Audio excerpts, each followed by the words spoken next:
Hey, you guys, it's Melissa Christianson with Bumble Baby Mommy. I wanted to talk to you today about the word of the year. Have you heard this yet?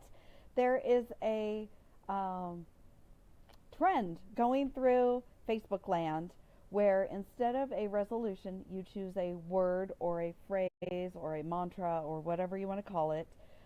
Maybe it's a scripture verse, who knows what it is, but it's very personal to you. It may not make sense to anybody else. It is yours. It is your word. And I have been thinking and thinking and thinking. Sometimes my word just comes to me super fast. Sometimes it takes a little while to get it, and it took a while to get this one. I searched and searched and searched, and then a friend of mine, Rebecca, wrote this fabulous little workbook kind of deal that she sent me for free. I can send it to you. I'd love to share it with you. Give me a 1 in the comments if that's something that you could use, and I will make sure that you get this workbook.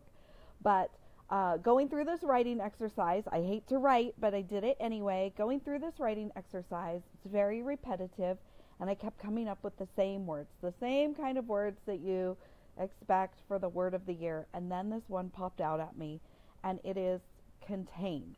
It did not make a lot of sense, but I wrote it down anyway. That's what she said to do. And I started thinking about it. She said, you need to think about this for a few days. Look it up in the thesaurus. Just kind of resonate on this word. Decide if this is the one for you. And so when I look up contain, I also come up with the word embrace. And to me, I don't know if I can even put this into words because it's so very personal to me. To me, contain is I'll hold on to it for you. So with my kids, I'll hold on to your stress, and you can go and do what you need to do, and you go be a kid, and I'll be the mom, and I'll be stressed, and I will worry about what time you need to be somewhere so that you don't need to worry about that. You're a kid, you're 6, you don't need to know what time you have to leave to get to somewhere on time. I'm going to worry about it for you. Contain, also in the way of my closet can only contain so many clothes. And if I can't get those clothes contained in my closet, maybe I need to weed it out. So that's a good way that contain is going to work for me.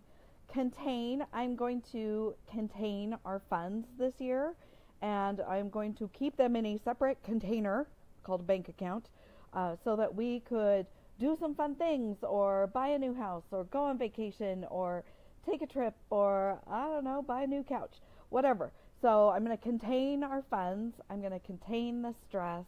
I'm also going to kind of embrace what is coming this year and try and contain my excitement. I also think of it as like I've got to kind of hold back because I'm so excitable, and sometimes it gets to be too much for people. So I'm going to contain myself a little bit and not get too hyped up and try and calm down. But I would love to know what your word is. So when you're watching this replay, you were doing the 1 if you need me to send you Rebecca's book, but send me your word. I'd love to see it. Put your word down. And if this video had any value to you, and I sure hope that it did, be sure and share it. Share with your friends. Put it on your Facebook wall and get some other people in on this. I think this word of the year is going to be the way to go. It's a lot easier than making the resolution that I never intended to keep, but I used to make them. So you guys all have a great day, and I will talk to you later. Bye, friends.